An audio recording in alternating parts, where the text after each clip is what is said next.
Bonsoir à tous, c'est Ben, très heureux de vous retrouver pour cette 12e édition de la Prolongue. Tous les grands championnats européens commencent à livrer leurs premières tendances, tandis qu'en coulisses, au niveau mercato, cette semaine était un peu aussi plate que le jeu offensif de l'OM. On se retrouve pour en parler tout de suite, la Prolongue, c'est parti.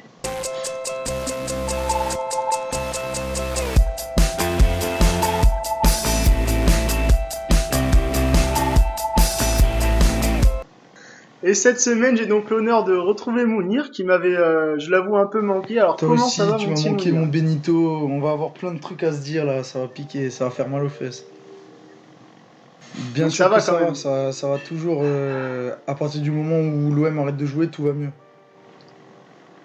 Faut garder la tête haute. En tout cas, vous êtes désormais habitué à écouter ces analyses très pertinentes. Je me tourne à présent vers Darin. Comment vas-tu, Darin? Ouais, Est-ce que tu as excellente passé une bonne semaine. J'étais semaine? un petit peu en vacances avec les amis et je suis revenu hier, le temps de regarder un peu de football et de venir parler avec vous. Parfait, parfait. Alors au programme de cette semaine, la Ligue 1 bien sûr, focus sur les rencontres Lyon, Angers, OM Nantes et retour sur la défaite parisienne au stade de la Route de Lorient. Et puis comme on a pris l'habitude, petit tour des championnats européens, avec notamment les débuts de Nabil Fekir avec le Betis. Nous parlerons ensuite du Mercato, dont certains cas ont éveillé notre attention malgré le calme apparent de cette semaine. Mais avant toute chose, comme toujours, coup de cœur et coup de gueule de nos chroniqueurs. En commençant, je pense, par Darin, on laissera Mounir parler après parce qu'il a envie de s'exprimer, je crois. Alors, je t'écoute, Darin, je crois que toi, t'as un coup de cœur et un coup de gueule. Commence par ce que Ouais, tu veux, alors on est tout sur les oui. coups de cœur, ça va être assez rapide vu que j'ai pas regardé le match, mais j'ai vu l'info passer. C'est le fait qu'ils aient réussi pendant le match de Nancy et Le Mans, l'arbitre a réussi à arrêter le match de façon intelligente et courte pour marquer le coup sur le fait qu'il y ait des chants homophobes. C'était une nouvelle mesure, moi j'avais peur qu'il l'arrête à tort et à travers, surtout que ça soit trop long. Et là, ce premier cas, bien géré, me laisse penser que ça peut être plutôt bien fait. Toi Ben, j'ai l'impression que tu connais un peu le club de Nancy en plus. Ouais, bah écoute, bah, moi je te cache pas que c'est un peu un deuxième club de cœur pour moi parce que j'ai beaucoup de famille là-bas et bon, ça m'a un peu attristé de voir passer l'info qu'il y avait eu des chants homophobes et je crois bien, hein, je sais pas si tu m'as confirmé que c'est la première fois qu'un match est arrêté en France pour cette cause, mais comme tu me le disais, je trouve que ça a été plutôt bien géré, le match a repris après et heureusement pour moi, Nancy l'a emporté sur le fil alors qu'ils étaient réduits à 9, hein, ça a été un match assez houleux. Et Le Mans en Ligue 2, là, que je suis un petit peu, qui est à 0 points, je crois, en 3 journées, et qui perd les matchs toujours sur la fin. Donc, début de saison compliqué pour eux qui remontent une nationale. On va enchaîner avec ton coup de gueule. Il concerne une équipe Ouais, écossaise, je là, crois. pour pas te mentir, je suis devant le match Wolverhampton United. Vu comment Pogba a raté son penalty, il mériterait que je le cite. Mais, mais c'est pas ça le coup de gueule dont je parlais. Effectivement, équipe écossaise, c'est de voir le Celtic qui élimine la Ligue des Champions. Alors j'avais déjà un peu évoqué un cas similaire avec l'Ajax qui a failli passer à la trappe mais finalement qui est encore en course. Le Celtic qui est champion de son pays et qui à cause des règles de l'UEFA etc. N'a pas le droit à un siège d'office en Ligue des Champions. Je trouve ça un petit peu dommage, surtout que le Celtic c'est un stade mythique, c'est un public mythique et on aime bien les voir à ce stade, surtout qu'ils savent se sublimer en Coupe d'Europe. Donc un petit peu dommage, même si bon, comme je disais pour l'Ajax, hein, on connaît les règles, mais quand on perd un élément qu'on aime bien, on est toujours un peu triste. Ouais, c'est sûr, c'est un club mythique en Europe et je me souviens déjà que, comme tu viens de le dire, t'en avais parlé la semaine dernière concernant l'Ajax. Rapidement, vu que toi t'étais pas là, Mounir, qu'est-ce que t'en penses, toi, de ces clubs un peu mythiques qui sortent de très grosses prestations comme l'Ajax et qui se retrouvent pas directement dans les Moi, je phases trouve de ça poule de la Ligue des complètement Champions? injuste. Parce que des clubs comme ça, eh ben, comme dit, s'ils finissent champions, ils devraient y atterrir directement. Je trouve qu'on avantage toujours les gros clubs, les Real, les trucs comme ça. Là, toujours, ils ont droit à leur place de choix et leur petit trône. On les met toujours dans les meilleures conditions alors qu'ils en ont pas vraiment besoin et qu'ils ont déjà tout ce qu'il faut pour. Et à l'inverse, les petits, ils sont toujours taillés. Faudrait un moment qu'on avance un peu là-dessus et pourquoi pas dans les années qui arrivent plutôt que de toujours pousser ça plus tard et d'inventer des nouvelles règles idiotes comme par exemple une nouvelle Ligue des Champions ou des trucs comme ça. La Super League, ouais, dont il parlait, malheureusement, Ouais. prouve qu'on va malheureusement pas dans ce bon sens. Mais bon. Mm. Ouais, je suis complètement d'accord avec vous. Je crois que tous les trois, on se rejoint sur ce sujet. Alors, avant de passer la parole à Mounir pour son énorme coup de gueule, je voulais adresser, moi, c'est un peu différent, c'est du jamais vu, c'est un mal au cœur, on va dire, qui concerne une personne, plus précisément un entraîneur, moi, que ça me fait mal au cœur en ce moment. Genesio. C'est pour Leonardo Jardim. Non, c'est pour Leonardo Jardim pour la simple et bonne raison que je trouve qu'il a fait des miracles à Monaco sur son premier passage. La saison dernière, ça a été très très compliqué jusqu'à son départ. Il est revenu, le club s'est maintenu. Et j'ai l'impression qu'ils sont partis pour une saison galère. C'est simple, hein, depuis que la génération Mbappé, Mendy, Fabinho sont partis, Monaco se retrouve dans une énorme difficulté. Je pense qu'il y a d'énormes problèmes en interne. Et moi, je trouve, hein, après c'est qu'un avis personnel, que Jardim mérite mieux que ça. Et j'espère que Monaco va faire une saison plutôt correcte et que lui pourra trouver un club de son standing. Voilà, c'était juste un petit coup de gueule au passage. Alors je reviens vers toi, Mounir, et je te laisse le champ libre. Qu'as-tu sur le cœur de si dramatique à nous raconter? Parce qu'en préparant l'émission, tu nous annonçais là sur la conversation Twitter que tu avais un énorme coup de gueule à passer. Je pense que ça a un rapport avec ce qui s'est passé ce Ouais, week-end. là franchement, on va parler franc, on va parler cash, on va parler Marseille. Je suis supporter de l'OM, vous le savez. Darin, tu me tailles tout le temps. Ben, tu me tailles tout le temps. Mais là maintenant, j'en ai marre parce qu'on en est à un point où vous voulez même plus me tailler tellement on est devenu minable. Ça me détruit. Ouais, tu me fais de la peine un peu, hein, je Vous te me moi non devrais plus. même plus Vous êtes t'en regardé comme un cadavre au sol. C'est de pire en pire. Et franchement, je passe un gros coup de gueule pour Jacques-Henri Hérault, un gros coup de gueule pour Zubizarreta, un gros coup de gueule pour toute l'équipe de l'OM, hormis au dernier match, c'est Mandanda là qui m'a un peu choqué, qui s'est rappelé qu'il était gardien de but et qu'il était plusieurs fois meilleur gardien de la Ligue 1. Ça fait du bien qu'il s'en rappelle de temps en temps entre deux tacos, franchement ça fait plaisir. Et à côté de ça, on a Zubizarreta là, dont nous vantait le réseau. Ouais, il a été recruteur au Barça, il a été recruteur en Espagne, il a été recruteur blablabla. Et au final, on voit quoi? On voit Radonjic, 14 millions là, une vraie pipe. On a Benedetto, premier match, on dit la grinta, il a peur de rien et tout. Il est habitué à Boca Junior, il vient, il foire un penalty qui tire complètement au-dessus. Après ça, il est complètement dépité, il fait plus rien du reste du match alors qu'il avait montré des trucs intéressants. On a Amavi, la catastrophe là, ça fait 3 ans, il est sur le couloir gauche de l'OM. C'est n'importe quoi, 3 ans qu'on sait que le poste le plus faible de l'OM, c'est couloir gauche. Et en plus de ça, on voit qu'à tous les matchs, les coachs adverses, ils visent, ils mitraillent ce couloir gauche parce qu'ils savent que Amavi ta mère là, il est zéro, il la fourre à chaque fois. C'est nul à chier, c'est zéro. Franchement, on a un recrutement de merde et par-dessus ça, on voit Jacques-Henri Hérault, on annonce Valentin Rongier à l'OM, on voit qu'il est même pas présent à un beau joueur, c'est-à-dire que le mec il en a rien à foutre, c'est-à-dire qu'il reviendra dans 2 semaines, il est en train de jouer la montre comme s'il était un joueur de poker. Vas-y, ça me gave, c'est n'importe quoi. L'organisation elle est pourrie, on voit une affiche Fortnite pour annoncer le premier match de la saison. On est quoi? On est des U14 là? Ou on est quoi? C'est quoi ces conneries? Franchement, ce club part en couille, j'ai peur, j'ai mal à mon OM et je pense que l'OM part de pire en pire. Il y avait eu une analyse il n'y a pas longtemps de ce qu'avait fait McCourt avec les Dodgers au baseball, comme quoi il avait racheté tout l'immobilier autour pour ensuite mieux le revendre. Moi j'ai l'impression que c'est ce qu'il est en train de faire à Marseille. Le mec il est en train de se faire un empire immobilier, il se fait son petit patrimoine. On avait promis des investissements, il y a eu les premiers investissements, il n'y a pas eu la suite. En gros c'est voilà, tu te démerdes avec ça, t'as fait un échec, bah tu te débrouilles avec. Franchement, c'est n'importe quoi. Moi, plus je regarde les matchs, plus je suis triste, plus j'ai mal au cœur. Il n'y a que Payet avec ses 33 ans qui continue à se bouger les fesses. Il n'y a que Mandanda avec ses 34 ans qui commence à se réveiller. Et au milieu de ça, on a Radonjic à 20 ans qui court tout droit. Il est pire qu'NG alors qu'on l'a acheté le double. C'est n'importe quoi. Moi je vais rester poli, ça me casse la tête. Mais voilà, mon coup de gueule. Je vais m'arrêter là parce que Darin, il va continuer à pleurer de rire après l'émission. Et moi, ça me gave. Non, ouais, on voit bien vous dire qu'on a gros sur la patate. Après, moi, c'est vrai que on sait que McCourt, c'est quelqu'un d'un peu, Ouais, je veux bien. un peu bizarre. En arrivant à l'OM, on savait déjà un peu son passé. Bref, moi, ce que je veux te dire, hein, c'est que même moi, j'ai un des meilleurs amis vraiment très très proches qui est pour l'OM.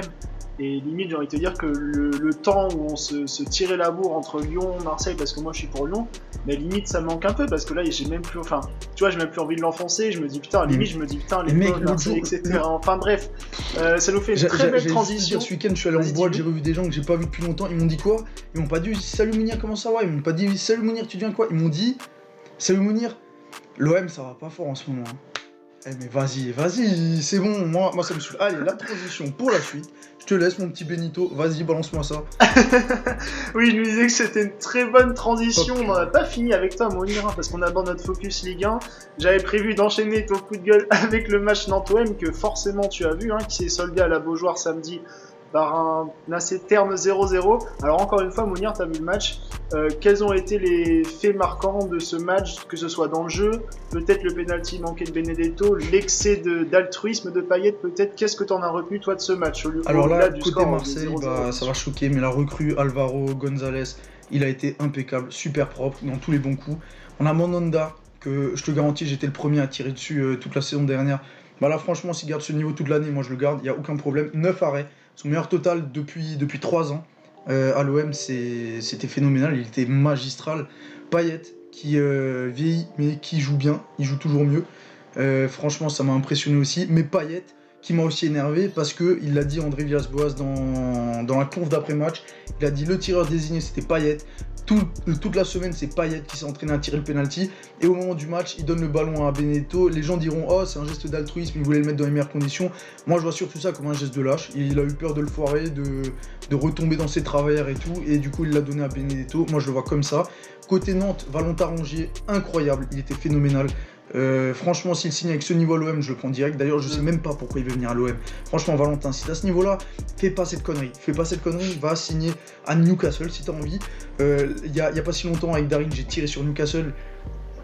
Va rejoindre le crack Saint-Maximin. N'hésite pas. Mais franchement, Valentin Rongier, impeccable, incroyable.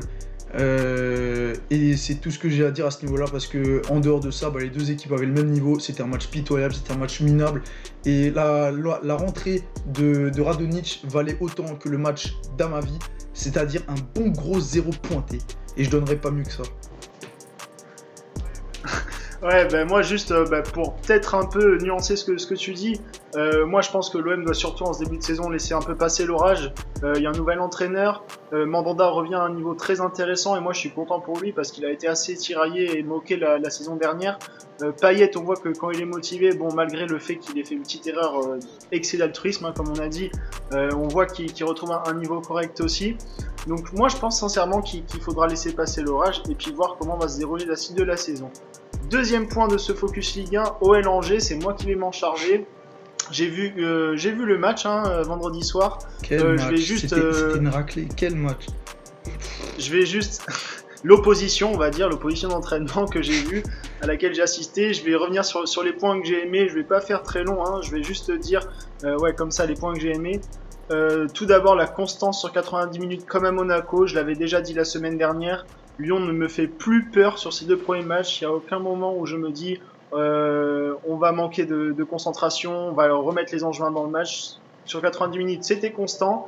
La charnière centrale a été plutôt solide malgré bien sûr la très faible opposition. Ce sera donc à confirmer contre des adversaires d'un tout autre calibre.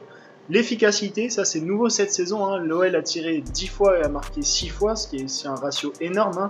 Je crois qu'ils ont fait 9 buts en 12 tirs. Sur les premiers matchs, à part si je dis une bêtise.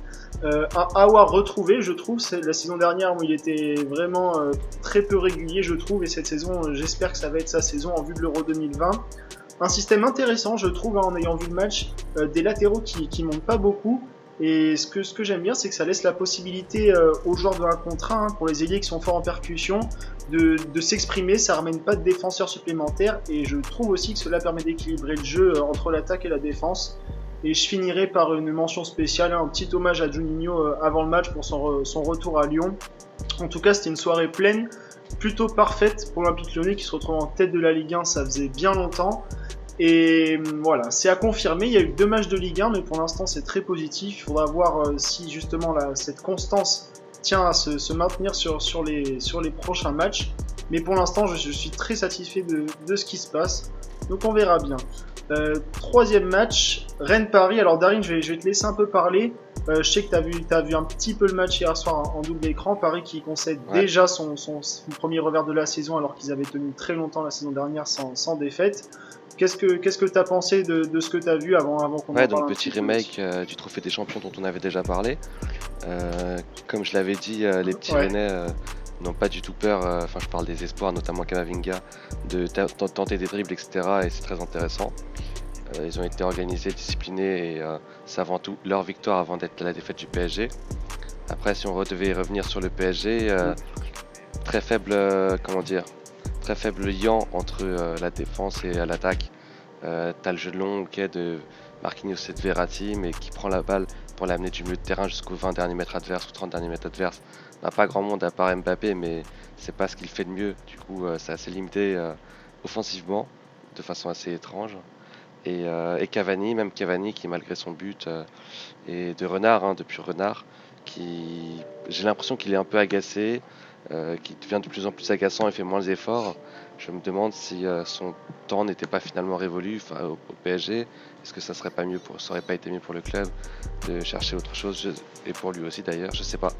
Mais ce qui est sûr, c'est que le PSG, c'est un peu trop tôt pour s'alarmer à 100%, mais est un peu inquiétant sur son niveau de jeu, surtout qu'ils nous ont habitués à des gros débuts de saison ces dernières années, et là, c'est pas du tout le cas.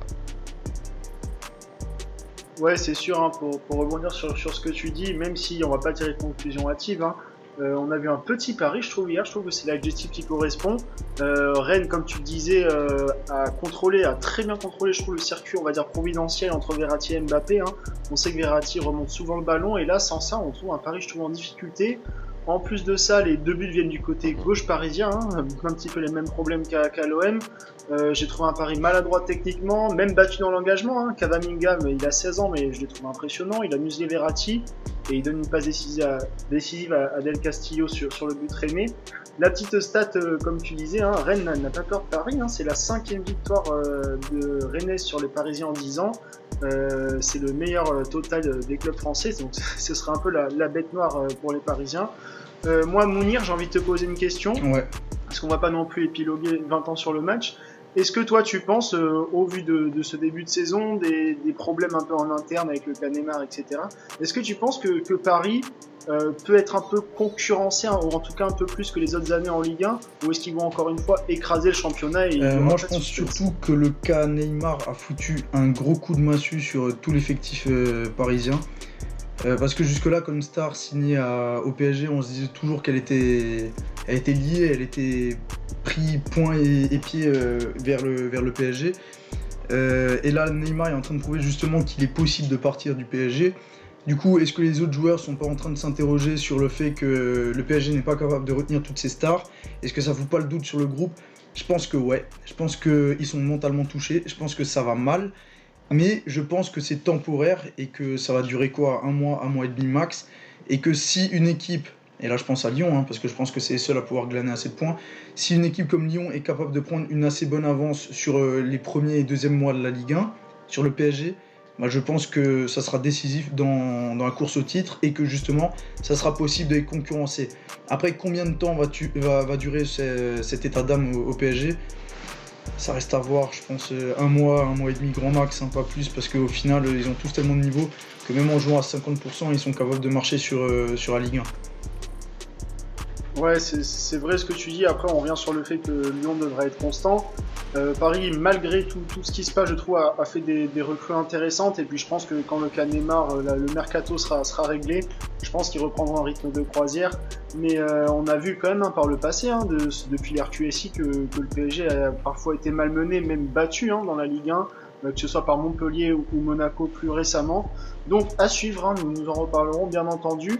On va glisser maintenant sur les championnats étrangers. Alors je vais donner la parole à Darin. Il a eu un œil très très attentif sur le début de Nabil Fekir avec le Betis face à Valladolid. Le Betis qui s'incline à domicile, hein, après avoir été réduit à 10 dès la 8e minute. Qu'est-ce que tu en as pensé, Darin, notamment, hein, des débuts qui étaient très attendus? Comme tu dis, réduit à 10 dès la 8e de minute, donc ça a beaucoup changé le cours du jeu, malheureusement.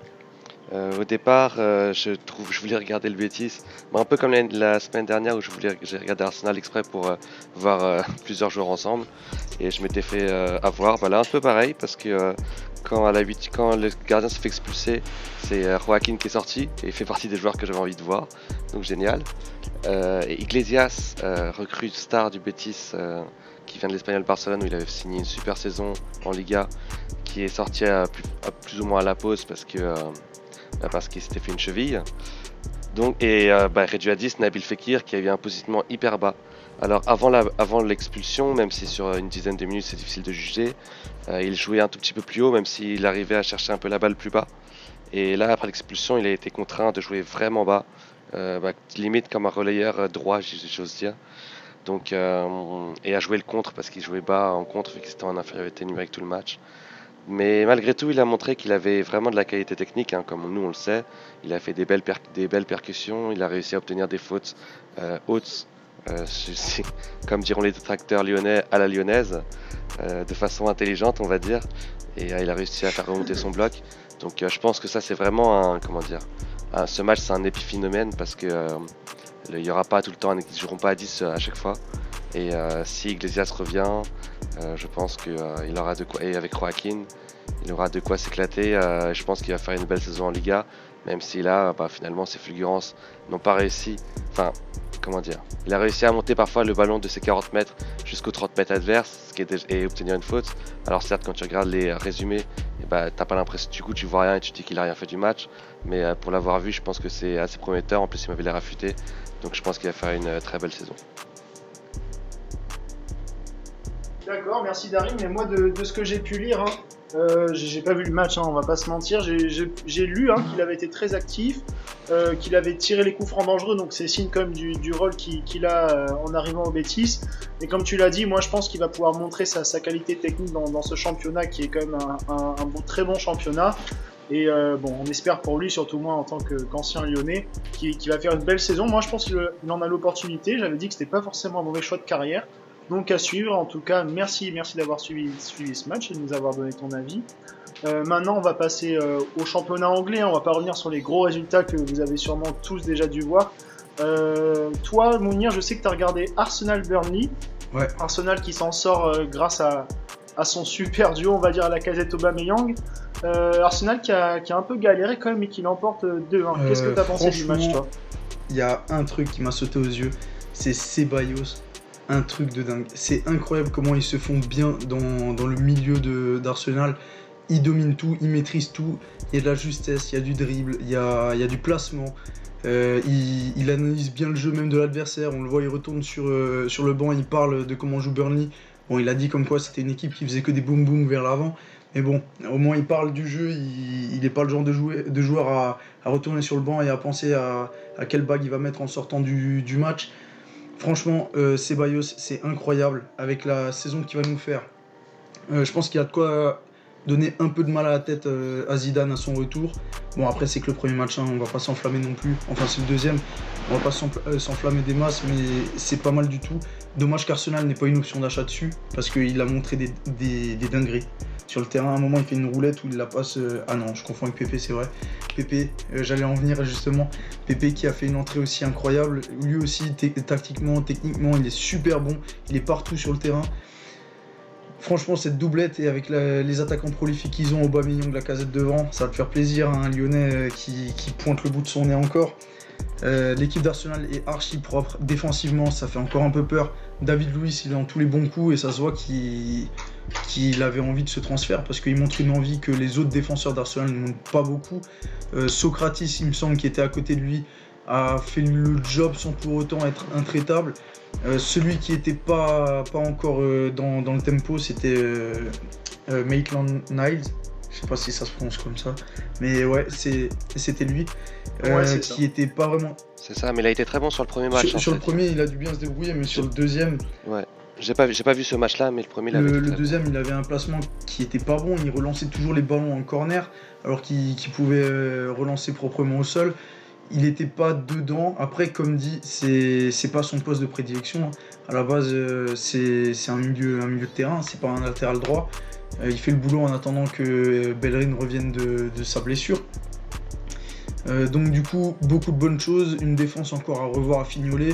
Mais pour ce qui est du milieu de terrain et de l'attaque, c'est très beau à avoir joué. Bon, après c'est que Burnley en face, comme d'hab.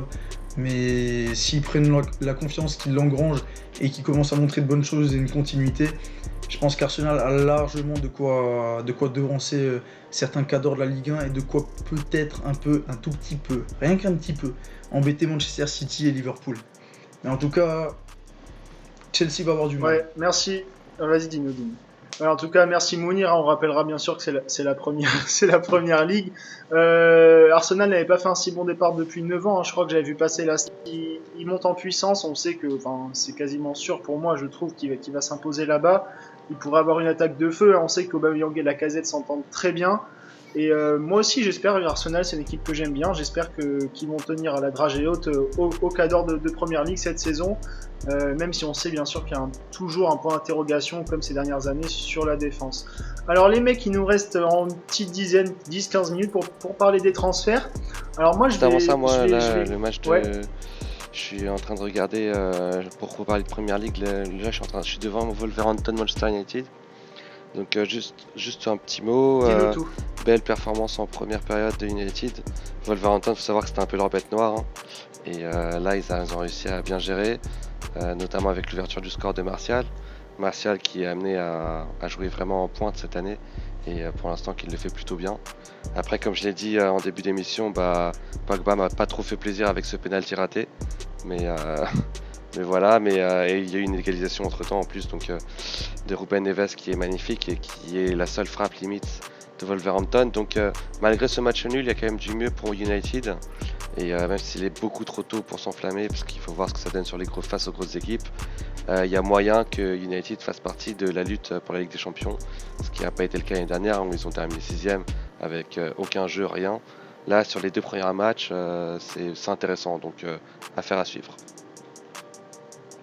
Ouais, merci beaucoup. Vous voyez, on a des chroniqueurs qui, même en même temps que l'émission, suivent les matchs. Moi, je suis content que Martial fasse un début de saison canon. C'est un joueur que j'adore. J'espère que ça va continuer. Comme je le disais juste avant, on va enchaîner sur le mercato. Il nous reste un peu de temps pour en parler. Et moi, je voulais commencer pour parler d'un transfert qui est assez surréaliste. Et c'est le genre de petites infos que j'aime bien. Daniel Sturridge à Trabzonspor, il se retrouve en Turquie. Moi je trouve sa courbe de carrière vraiment atypique. C'est un joueur que j'adorais à ses débuts à Liverpool. Hein, on se souvient, il formait un très beau duo, même un trio. Enfin, quand il jouait avec Raheem Sterling, j'adorais. Et là, il va se retrouver en Turquie parce qu'il avait très peu d'offres apparemment. Donc voilà, c'était juste pour entamer la conversation sur ça.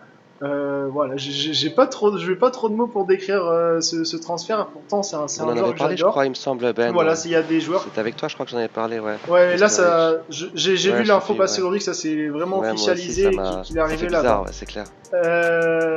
Darin, je crois que tu voulais parler de l'arrivée d'un joueur nîmois qui va s'envoler vers Angers, je crois. Bobichon qui signe à Angers, notamment, je pense, pour prendre la place au milieu de Reine Adélaïde, même s'ils n'ont pas du tout le même profil. Hein. Moi, je trouve que c'est une belle opération parce qu'ils l'ont vraiment eu pas cher. Ouais. Il faut savoir que Bobichon était vraiment, j'allais dire pas beaucoup payé. Apparemment, à Nîmes, il gagnait moins de 5 000 € par mois, ce qui est énorme pour des gens comme vous et moi, mais pour la Ligue 1, c'est vraiment rien. Donc Angers a sauté dessus et c'est une bonne opération. Alors, il a un niveau qui est très bon, mais qui n'est pas aussi bon que pourrait nous le faire croire ses buts qui sont à chaque fois magnifiques. Mais le fait qu'il arrive à être décisif et le fait qu'il ait un super pied hyper précis, c'est pour ça qu'il arrive à mettre des super buts et des super passes. Je pense que ça va faire beaucoup de bien à Angers, qui on le sait, a un jeu direct et qui a besoin de francs-tireurs. Donc ça va vraiment être une bonne chose. Pour le SCO, c'est encore pour moi une belle opération.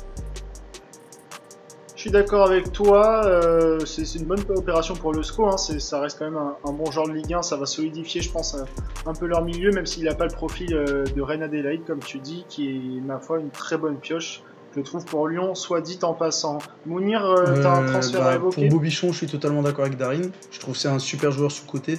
De toute façon à Nîmes, il y avait quasiment que des joueurs sous-côté du style de Savani ou Bobichon, mais moi je voulais revenir sur Ben Yedder. Je m'attendais à un truc de folie pour son premier match. Finalement, il perd 3-0 contre Metz. On va dire que j'ai un peu moins peur pour la relégation de l'OM. Donc du coup, merci Ben Yedder. On viendra te récupérer quand tu descendras en Ligue 2 avec Monaco, t'inquiète. Non mais il va claquer ses 10-15 buts cette saison. Moi, je te prends le pari. Sans souci. De toute façon, on avait vu, hein. Vous avez vu cet été, je pense que vous avez vu passer les images quand il est revenu à Séville à la reprise, il était énorme, ça m'avait choqué, mais je me suis demandé si c'était pas un montage. Le mec, il avait un ventre énorme. D'ailleurs, Savanier, l'OM n'a pas réussi à... Mais on n'attire rien. Mercato et OM, ça va pas ensemble. On rabattait sur des joueurs comme Savanier, hein. J'ai tout mon respect pour Savanier. D'ailleurs, en parlant de Nîmes, j'ai vu Lucado qui était pourtant très attaché à Guingamp. Ça m'a un peu surpris qu'il va sûrement aller vers Nîmes. Il était capitaine de Guingamp. Alors apparemment, je me suis un peu renseigné, il y aurait des problèmes, j'ai vu qu'il avait des problèmes un peu avec la direction, etc. Il y avait des problèmes en interne avec lui. Du coup, il semblerait qu'il puisse prendre la direction de Nîmes très prochainement. Moi, je voulais parler d'un transfert au-delà des grosses stars, hein, notamment Coutinho Bayern, vous en parlerez après si vous voulez. Moi, je voulais parler d'un transfert qui me semble judicieux. C'est Kasper Dolberg qui suscite l'intérêt de Nice. Moi, je me souviens, en tant que Lyonnais, il nous avait fait la misère en demi-finale de Ligue Europa. C'était il y a 2 ou 3 ans, je crois. Et voilà, c'était un futur crack apparemment, qui était un peu sur le banc l'année dernière, mais bon, l'Ajax avait un effectif incroyable. Donc je pense quand même que ce serait une bonne pioche pour Nice, qui a beaucoup galéré offensivement la saison dernière. Même s'ils sont en haut de tableau en début de saison, je pense qu'ils ont besoin d'un joueur comme ça s'ils veulent rester cohérents dans leur jeu offensif. Je sais pas ce que vous en pensez. Pour reprendre le cas de Dolberg, moi je pense que c'est un joueur, qui est jeune et qui a de l'avenir, et en plus qui l'année dernière en début de saison était titulaire à l'Ajax. Il a perdu sa place en cours de saison, donc il n'a pas perdu son football. Je pense que concrètement c'est une belle opération. Après le problème entre guillemets, c'est qu'il va quand même coûter une vingtaine de millions à Nice, et pour eux c'est énorme. Donc à voir si c'est pas Ouais. Sachant qu'ils attendent des nouveaux investisseurs, c'est un peu flou leur situation. J'ai vu que Vieira s'en était plein. Normalement c'est acté, hein, mais ils attendent toujours l'arrivée de ces personnes pour justement. Ça fait beaucoup de monde devant quand même. Etc. Donc affaire à suivre, hein, parce que sinon l'OM pourrait se retrouver derrière Montpellier, derrière Nîmes, derrière Nice et Monaco dans le sud. Espérons qu'il n'arrive pas. Ce serait très compliqué. D'ailleurs, Mounir, tant que t'es chaud, est-ce que peut-être que tu seras plus bavard sur le transfert de Coutinho au Bayern? Je crois que c'est un prêt d'ailleurs, hein, il me semble. Qu'est-ce que ça t'inspire, toi, Coutinho au Bayern? Est-ce que c'est un style de jeu qui lui correspondrait? On sait qu'ils avaient fait un peu le choix de ces joueurs un peu sud-américains avec Rames. Est-ce que tu penses qu'il va mieux réussir que lui au Bayern? Il s'était déjà bien débrouillé au Bayern, c'était pas mauvais, hein.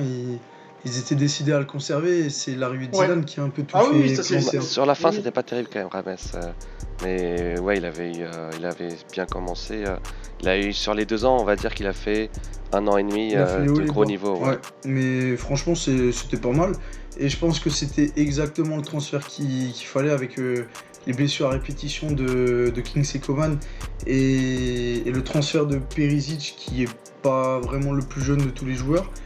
C'est une bonne arrivée, Perisic, mais je pense que Coutinho, qui est plutôt polyvalent, capable de jouer 10 ou sur le côté, je pense que c'est exactement ce qu'il fallait pour une équipe qui se blesse assez régulièrement, et surtout pour un joueur qui veut prouver qu'il a encore sa place au Barça, parce que qu'on se le dise, hein, il avait signé au Barça en disant que c'était son club de cœur, qu'il voulait à tout prix y aller, il a pleuré pour y aller, le mec il nous a fait des larmes de crocodile là au moment d'y aller, donc du coup je pense que lui, son souhait c'est de rester au Barça.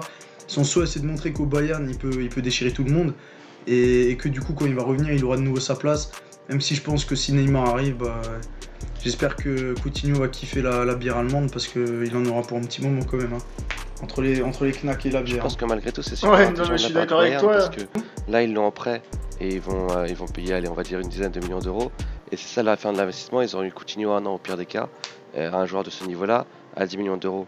Et du coup, ils risquent pas grand chose, comme ils l'ont fait avec Rames. Ils n'ont pas risqué grand chose, et pour 20 millions d'euros, ils l'ont eu pendant 2 ans. Alors, certes, après, ils n'ont pas eu d'argent en retour, etc. Mais c'est pas si mal pour eux d'avoir accès à ces joueurs-là. Et c'est possible, je pense, parce que eux, ils ont le prestige. Pour un joueur qui est en échec au Barça, signé au Bayern, c'est pas une régression spectaculaire qui fait qu'il perdrait une crédibilité quelconque. Et donc, le Bayern peut avoir ce genre de dispositif que ne pourraient pas avoir d'autres clubs, donc ils ont raison de faire ça pour moi, d'autant plus qu'ils sont pas du genre, même si on peut faire avec Hernandez, mais à mettre trop d'argent sur un seul joueur. Ouais, je suis complètement d'accord avec toi. Moi je voulais juste dire au passage que le football c'est un sport où il faut marquer plus de buts que l'adversaire, et ils ont raison de se renforcer en attaque, parce que quand tu vois les débuts de Benjamin Pavard en défense centrale, je pense qu'il va falloir marquer beaucoup de buts. Ouais, c'était abominable. C'était affreux. Rapidement, est-ce que vous avez encore une ou deux infos mercato dont vous avez envie de parler? Pas d'infos significatives de mon côté. Ouais, moi je sais que l'OM va probablement avoir le prêt de l'arrière gauche là, du Barça, le jeune là. Ça m'a fait rigoler parce que j'ai vu qu'en Ah oui. gros, Jacques Henriero voulait avoir une option d'achat pour pas perdre la face et montrer comme quoi on n'est pas un club qui va former un joueur du Barça pour le Barça. Pas perdre la face, je trouve ça tellement débile. Mais bon, si je continue, on va faire une émission spéciale haine de l'OM, donc je vais m'arrêter là. Déjà, on va avoir un truc à la place d'Amavi, c'est pas mal. Allez, on va arrêter de râler. Ah si, moi j'en ai une en fait finalement. C'est Rodrigo qui passe de Valence à l'Atlético. Et je trouve ça un peu Ah bizarre oui. parce que j'ai l'impression que l'Atlético empile un peu les joueurs offensifs. Rodrigo, Diego Costa, Alvaro Morata, Joao Félix, alors qu'ils ont que 2 places. Et bah à voir, hein, mais je trouve ça un peu étrange. Mais bon, voilà, c'est juste ça. D'accord avec toi. D'ailleurs, Mounir, on va pas faire d'émission spéciale, mais prochain match de l'OM, c'est quand? Je crois en joue Nice, donc ça doit être un dimanche soir. Bon, nous verrons ça la semaine prochaine. Ouais, Tu bien seras là sûr, pour en parler avec nous. comme chaque semaine, bah, je vais pouvoir râler soit par message, soit en direct sur l'OM, quoi. Commencez à vous y habituer à me voir Eh ben, cracher. écoute, sincèrement, je te dis, écoute, sincèrement, j'espère qu'on Tu se vas faire ça retrouvera la toute semaine l'année, je crois. prochaine pour que tu nous apportes des bonnes nouvelles, que tu fasses un débriefing positif du match de l'Olympique de Marseille. En tout cas, ça m'a fait vraiment très plaisir de te Ah, je m'en doute, t'as retrouver. bien rigolé, Et là. puis, je vais vous dire, ouais, franchement, ouais. Et puis, je vais vous dire à la semaine prochaine, les gars. On va clôturer sur ça. On reparlera bien sûr du mercato. Peut-être que le cas Neymar évoluera. On n'en a pas parlé aujourd'hui parce qu'il n'y a rien forcément de grand chose à dire sur ça. S'il y a du mouvement, on en reparlera la semaine prochaine. En tout cas, ça m'a fait vraiment plaisir de faire cette émission avec vous, les gars. Et je vous souhaite À de vous passer aussi, une les bonne gars. semaine. Ciao tout le monde. Bonne semaine. Ciao!